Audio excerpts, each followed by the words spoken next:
Hey all, I'm Rytro. Also known as the poke fusion between Raikou and Tropius, this is a segmented speedrun of Doom Eternal, The Ancient Gods Part 2.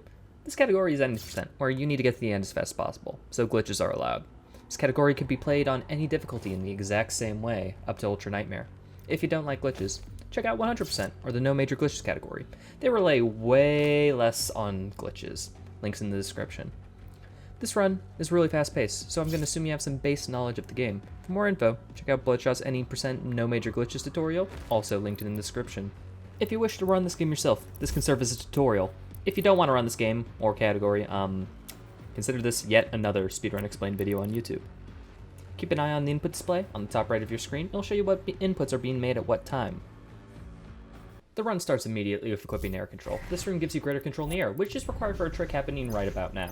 Next, we ice bomb a soldier, locking it in place so that we can meat hook off of it to bounce off this rock, giving us just enough height in order to get to the chapel. After ballista boosting a few times and squeezing through a hole in the chapel's collision, we meet a hologram of my man, Commander Valen, who violates the original trilogy by Jedi force-handing us a sentinel hammer. We'll immediately stand at the edge to avoid falling down. We cannot walk as far out as the invisible wall surrounds the whole platform. In order to get up to the invisible wall, we'll do a weapon wheel dash boost. But Speedrunner, what's a weapon wheel dash boost? Okay, well remember when we got a bunch of speed from the yeet hook earlier, slamming into an angled surface? Well, each corner of collision in the game has a bit of angle collision right at the end of it. So if we dash into this angled surface, our horizontal dash gets converted to vertical speed, letting us clear the wall. The weapon wheel here is just used to slow down time. It makes the setup for dashing into that angle surface a bit easier. After ballista boost into the statue head, we use this to dash boost up to the top of the chapel again, just so that we can fall out of bounds under the sea and land on a tutorial room. After landing on the tutorial room, we ballista boost 6 times off of it, making sure to jump at the third ballista boost to fly all the way to the end of the level. Now I know you may be asking, Rytro, why didn't you go to the end first? Short answer is that the final boss fight is made much faster if you grab the hammer first.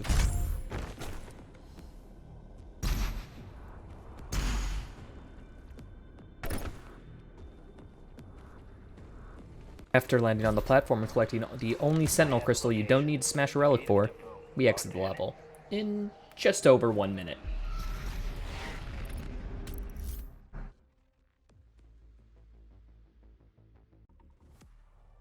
Starting off with the second level, we immediately go to spawn in everyone's favorite enemy, the Cursed Prowler. We're gonna then ice bomb it to, I think you know what we do here.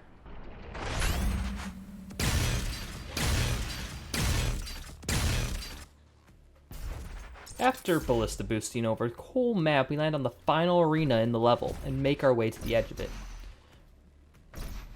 We scoop up real close to this edge here, and slowly fall off the ledge to the death plane. This respawns us inside the room so that we can do the final combat encounter of the level. And now it's time for what everyone loves in a Doom game, combat. So starting off this encounter, we glory kill 2 fodder demons so that we charge hammer and blood punch. The first wave consists of 1 Doom Hunter and 1 Hell Knight. And no, we can't tell where the enemies spawn. All the enemies spawn at set locations, but which location they spawn at is random. After killing the Cursed Prowler first, in order to make sure the Baron of Hell spawns, we go look for the Doom Hunter so that we can kill it while waiting for the Baron of Hell to close the distance on us so that we can kill it too. We have some time before the next wave spawns, so we take this time to chainsaw fodder and then immediately lock on burst this possessed man just to death.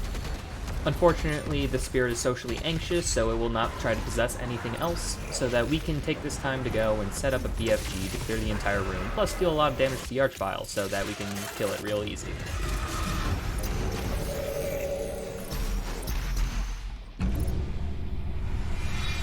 And now we progress to put the Sentinel Crystal into some machine or whatever to get transported into the Heart of Hell. Makes sense in the lore, I swear, you just gotta read the codex. After arriving at the city of Amora, we immediately go to line up for a zip.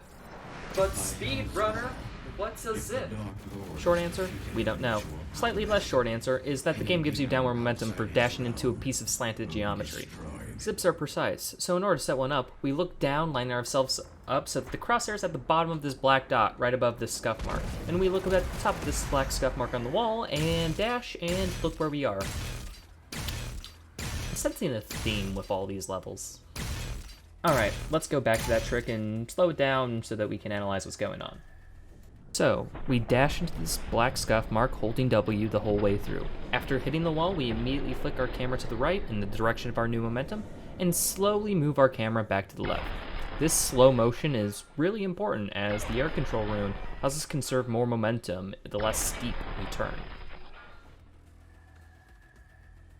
After ballista boosting over all of hell, we aim for the black box of collision that is the second to final arena of the level. After doing our superhero landing, we go for the door entering the arena to cause the enemies to spawn in. You know what that means? More combat! Let's go! We get a free chainsaw while we wait for enemies to spawn in, and immediately start our alpha rotations on the Tyrant. Taking a quick break from shooting the Tyrant to kill the Cursed Prowler, because fuck this enemy. We then move on to the ranged Marauder, aka the Bloodmaker, waiting for it to give us the green light so that we can headshot it and finally move on.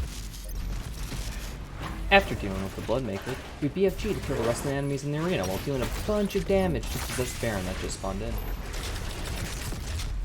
Now we get to use the most useful mod attachment in this run, the Microwave Beam. We use this to kill the spirit, and then when the Armored Baron shows up slightly after, we use that to clear its armor. After dealing with the Armored Baron by just alpha rotationing it in the head, we immediately BFG to finish the arena and kill all the enemies. After skipping the best cutscene in the game, we get taken to the final arena, which is a bunch of these stone imps. We then line up a destroyer blade that takes all of them out at once, ending the arena early. Normally, you would have to kill way more stone imps in order to progress this encounter. However, the trigger for finishing the encounter is all the enemies are dead. And since we killed one wave all at the same time, there are no enemies left alive. So we can progress quickly in order to kill King Marauder. Believe it or not, this boss fight is the longest level in this run, consisting of 5 phases, and it's quite honestly the best remake of Red Light Green Light to ever bless video games. Much like the Marauder, we have to wait for Lord Farquaad to get about mid-range to give us green light so that we can shoot him. The hammer comes in useful as it extends the stun window, allowing us to put more damage to King K. Rool every opening window.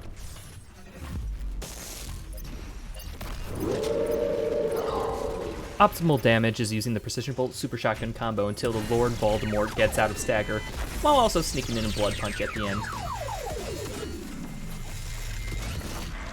Important to note that the second and third phase of the Dork Lord can be one-cycled. In order to do so, you need to do the following weapon combo. The Dork Lord gives you the green light, you Super Shotgun, Precision Bolt, Rocket, Super Shotgun, slam the hammer, Precision Bolt, Super Shotgun, Precision Bolt, Super Shotgun, Precision Bolt, Super Shotgun, lock on, and then 2 Blood Punches.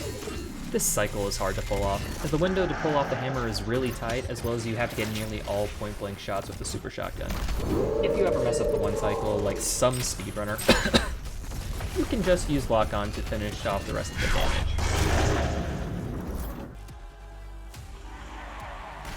The next 2 phases of the fight are similar to the first phase, just standing mid-range, farming a hammer after each stun window, and waiting for green lights, so there's not much to add here.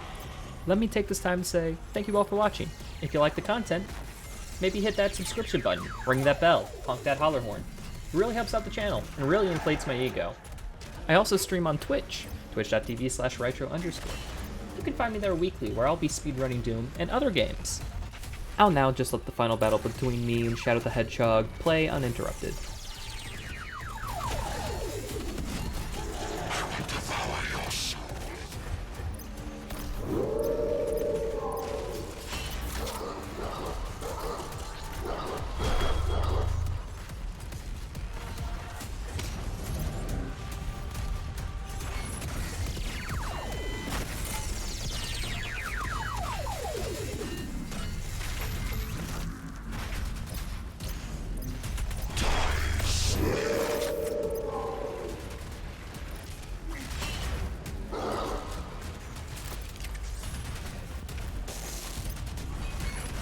After this long tango, the timer ends when we punch the Hell Knight in shining armor for the last time.